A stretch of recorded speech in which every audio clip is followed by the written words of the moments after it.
வாத்தியாரே கொலை மாட்டேன்.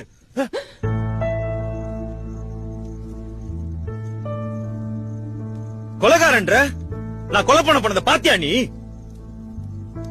ஆமையா நான் ஃப்ராடு தான். எதனால? ஒன்னாலயும் முட்டாள்தனமான கண்டிப்புனாலையும். சின்ன வயசுல கதற ஸ்கூல்ல கொண்டு போய் விட்ட. இப்ப வரைக்கும் படிப்புன்னு கதற விட்டுட்டு தானே இருக்க. காய்ச்சல்னால கொண்டு போய் ஸ்கூல்ல விடுவேன். ஃபெயில் ஆனா மொட்டை அடிப்ப.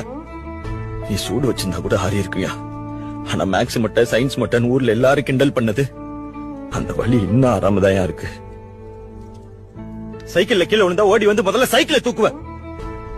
சைக்கிள் மேல வச்சிருந்த பாஸ்ல 1% என் மேல வச்சிருந்திருக்கியா? நல்ல வேலை உனக்கு இன்னொரு குழந்தை பிறந்திருந்தா அதையும் டார்ச்சர் பண்ணியே கொன்றிருப்பேன். நானா அவன் இன்ஜினியரிங் சேர்க்க சொன்னேன். அது வேணாம் தானே நான் கையை உடைச்சுக்கிட்டேன். அப்போ அது விட்டியா நீ? உடஞ்ச கையோட எக்ஸாம் எழுத வச்சு.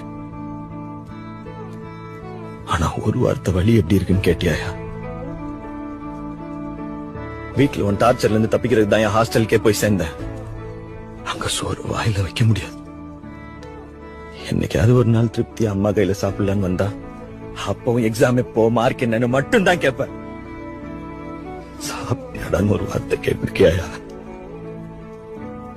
சினிமாச வந்தவன நேரா உங்ககிட்ட வந்தானே சொன்னேன். அப்பவே நீ பரவாயில்ல